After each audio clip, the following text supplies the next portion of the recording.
जय श्री राम भक्तों, क्या आपने कभी सोचा है कि अगर इंसान सच्चे मन से भगवान पर भरोसा कर ले तो उसके जीवन की चिंता फिर कौन करेगा। हम अपनी नौकरी, परिवार, धन, भविष्य और अपनी जरूरतों को लेकर दिन रात चिंतित रहते हैं, लेकिन भगवान श्री कृष्ण कहते हैं जो भक्त अनन्य भाव से मेरी शरण में आ जाता है उसके योग क्षेम का भार मैं स्वयं उठाता हूँ। आज का यह श्लोक शायद आपके जीवन की सबसे बड़ी चिंता को शांत कर सकता है। जय श्री कृष्ण। आज हम समझेंगे भगवद गीता के अध्याय 9 के श्लोक 22 का गहरा रहस्य, जिसमें भगवान श्री कृष्ण अपने भक्तों से एक बहुत बड़ा वचन देते हैं, अपने भक्तों को एक बहुत बड़ा वचन देते हैं। और श्लोक है, बहुत ध्यान से सुनिए, अनन्या श्री चिंतयन्तो माम ये जना पर्युपासते तेषां नित्याभियुक्तानां योगक्षेमं वहामयम्। सरल अर्थ है, भगवान श्री कृष्ण कहते हैं जो लोग किसी दूसरे के सहारे की चिंता किए बिना अनन्य भाव से केवल मेरा चिंतन करते हुए मेरी उपासना करते हैं और निरंतर मुझ में जुड़े रहते हैं, उनके योग और क्षेम का भार मैं स्वयं उठाता हूं। अब सवाल है, योग क्षेम का अर्थ क्या है? योग का अर्थ है जो वस्तु हमारे पास नहीं है लेकिन हमारे लिए आवश्यक है उसे प्राप्त करना, और क्षेम का अर्थ है जो हमारे पास है उसकी रक्षा करना। अर्थात भगवान कहते हैं तुम सच्चे मन से मेरे हो जाओ, तुम्हारी आवश्यकताओं की चिंता मैं करूंगा। इस श्लोक का बहुत गहरा रहस्य यह है, बहुत ध्यान से सुनिए, कि लेकिन इसका अर्थ यह बिल्कुल नहीं है कि मनुष्य कर्म करना छोड़ दे और केवल भगवान का नाम लेकर बैठ जाए, सीताराम सीताराम सीताराम करता रहे। श्री कृष्ण ने पूरी गीता में कर्म का संदेश दिया है।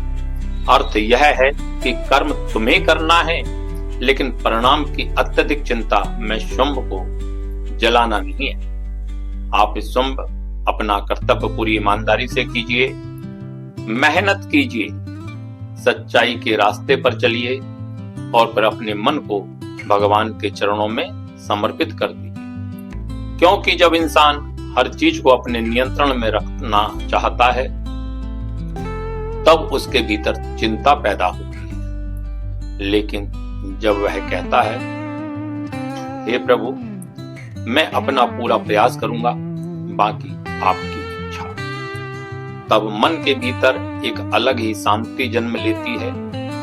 एक छोटा सा उदाहरण आपको बताते हैं। मान लीजिए एक छोटा बच्चा अपने पिता के साथ बाजार जाता है। बच्चे को रास्ते की चिंता नहीं होती, उसे यह चिंता नहीं होती कि घर वापस कैसे जाना है, क्योंकि उसे विश्वास है कि उसके पिता उसके साथ है। तो ठीक इसी प्रकार भगवान चाहते हैं कि उनका भक्त भी विश्वास रखे। इसका मतलब यह नहीं है कि रास्ते में कभी कोई कठिनाई नहीं आएगी। दोस्तों, कठिनाई आएंगी, निश्चित ही आएंगी, परीक्षाएं भी आएंगी और जीवन में कभी सफलता मिलेगी, जीवन में फिर कभी असफलता भी मिलेगी। लेकिन भगवान का साथ होने का अर्थ है आप कठिनाइयों में अकेले नहीं। अनन्य भक्ति क्या है? इस श्लोक में भगवान श्री कृष्ण कहते हैं अनन्या श्री चिंतयन्तो माम, अर्थात जो भक्त बहुत अनन्य भाव से मेरा चिंतन करते हैं। अनन्य भक्ति का अर्थ केवल यह नहीं कि हम दिन भर भगवान का नाम लेते रहें और सीताराम सीताराम सीताराम ही करते रहें। अनन्य भक्ति का अर्थ है भगवान में, सुख में भगवान को याद करना और दुख में भी भगवान को सदैव याद करना, सफलता में भगवान को धन्यवाद देना और असफलता में भी विश्वास बनाए रखना। जब सब लोग साथ हो तब भगवान को याद करना आसान है, लेकिन जब कोई साथ ना हो और तब भी मन कहे मेरे श्री कृष्ण मेरे साथ है, यही विश्वास भक्ति को गहरा बनाता है। भगवान का वचन इस श्लोक की सबसे सुंदर बात है, योग क्षेमम वहामयम। भगवान यह नहीं कहते कि मैं तुम्हें रास्ता दिखाऊंगा, वे कहते हैं तुम्हारे योग क्षेम का भार मैं स्वयं उठाता हूं। अर्थात यह भगवान का भक्त के प्रति प्रेम है। कभी कभी हमारी इच्छा पूरी नहीं होती और हम सदैव सोचते हैं कि भगवान ने हमारी प्रार्थना नहीं सुनी, लेकिन संभव है कि भगवान ने हमारी प्रार्थना सुनी हो और हमें उस चीज से बचाया हो जिससे हम अपने लिए अच्छा समझ रहे थे। इंसान केवल वर्तमान देखता है, जबकि भगवान पूरे जीवन का परिणाम देखते हैं। इसलिए कभी भगवान की देरी को भगवान की दूरी मत समझिए। जीवन में इसे कैसे अपनाएं?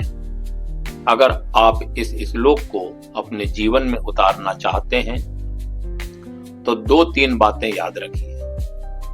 पहली बात है, कर्म को कभी मत छोड़िए। जो आपका कर्तव्य है उसे पूरी निष्ठा ईमानदारी से कीजिए। दूसरी बात है, चिंता कम कीजिए। जो आपके हाथ में है उसके लिए प्रयास करें और जो आपके हाथ में नहीं है उसे भगवान पर छोड़ दें। तीसरी मुख्य बात है, विश्वास सदैव बनाए रखिए। भगवान पर विश्वास का अर्थ यह नहीं कि जीवन में कभी परेशानी नहीं आएगी। इसका अर्थ है परेशानी आएगी तो भी भगवान का हाथ हमारे सिर पर सदैव रहेगा। और इस श्लोक का अंतिम संदेश भगवान श्री कृष्ण कहते हैं, शायद आज आपके जीवन में भी कोई चिंता है, धन की चिंता, परिवार की चिंता और भविष्य की चिंता भी हो सकती है, या फिर किसी ऐसे काम की चिंता जिसका परिणाम अब आपके हाथ में बिल्कुल नहीं। तो आज भगवान श्री कृष्ण के इस परम वचन को अपने हृदय में रखिए, योग क्षेमम वहामयम। आप अपना धर्म निभाइए, अपना कर्म कीजिए, सच्चाई के मार्ग पर चलिए और फिर अपने मन से कहिए, हे श्री कृष्ण, हे गोविंद, हे नारायण, मैं अपना प्रयास आपको समर्पित करता हूं। अब मेरे योगक्षेम की चिंता आप कीजिए। जब विश्वास सच्चा होता है तो परिस्थितियां भले तुरंत ना बदले, लेकिन इंसान के भीतर उन्हें सहने की शक्ति अवश्य आ जाती है। जय श्री कृष्ण दोस्तों, अगर आपको भगवद गीता के ऐसे ही गहरे रहस्य और जीवन बदल देने वाले संदेश पसंद आते हैं तो वीडियो को लाइक करें, हमारी चैनल सनातन संस्कृति पथ 108 को सब्सक्राइब अवश्य करें और घंटी की बटन भी अवश्य दबाएं और इस ज्ञान को अधिक से अधिक लोगों तक पहुंचाएं। जय श्री राधे। मिलते हैं अगली वीडियो में, तब तक के लिए जय श्री कृष्णा। श्री राधे राधे, राधे राधे, राधे राधे।